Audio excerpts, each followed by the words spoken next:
सकट कर्ज माफी करू असा शब्द या सरकारने दिला होता। आता एवढा मोठा विश्वास या राज्याने त्यांच्यावर दाखवला, एवढं मोठं मतदान त्यांना मिळालेलं आहे आणि एवढा मोठा त्यांना सत्ता मिळाल्यानंतर आमची एवढीच अपेक्षा आहे की या सरकारने शेतकऱ्यांना न्याय एक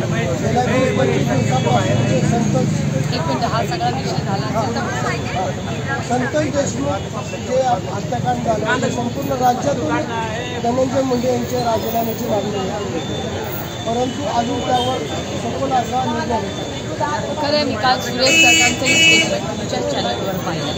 अनेक लोक म्हणजे सुरेश दसानी त्यांच्या स्टेटमेंटमध्ये आले, अनेक लोकांच्या स्टेटमेंट चाळुक्यजींचं एक स्टेटमेंट असं आलेलं आहे ते मी तुमच्याच सगळ्यांच्या चॅनलवर पाहिलेलं आहे की राजीनामा द्यावे अशी त्यांची भावना आहे। मी याच्यावर आधीही बोललेले आहे। मला असं वाटतं सरकारने संवेदनशीलपणे या सगळ्याचा विचार करावा। मला अजूनही तो दिवस आठवत आहे जेव्हा अशोक चव्हाणांवर आरोप झाले, नैतिकता बघून काँग्रेस पक्षाने आणि अशोक चव्हाणांनी तेव्हा राजीनामा दिला होता। त्यामुळे आता सरकारला ठरवायचं आहे त्यांनी काय करावं, पण तुमच्या सगळ्या चॅनलवर गेले 18-20 दिवस रोज हेडलाईन येते आणि ही भावना आणि त्या कुटुंबाचे अश्रू, त्या मुलीचं भाषण आणि अश्रू बघून अस्वस्थ खरं वाटतं की ह्या सरकारने थोडासा संवेदनशीलपणा दाखवावा।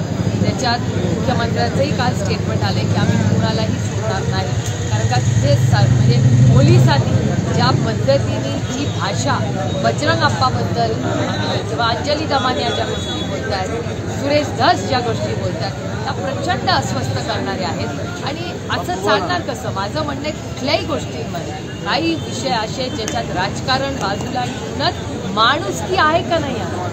हा जर छत्रपतीचा महाराष्ट्र, शाहू फुले आंबेडकरांचा महाराष्ट्र, तर याच्यामध्ये न्याय हा त्या कुटुंबाला मिळालाच पाहिजे, माणुसकीच्या त्याच्यात मला एकच गोष्ट म्हणजे एवढी दुर्दैवी घटना झाली, पण याचा आशेचं किरण एकच आहे, सगळा महाराष्ट्रातही भारताचा मीडिया ही स्टोरी आता ट्रॅक करत आहे आणि त्याचबरोबर सगळ्या पक्षांचे मन आणि मतभेद बाजूला ठेवून सगळ्या पक्षाचे लोक माणुसकीच्या नात्याने एकत्र आले।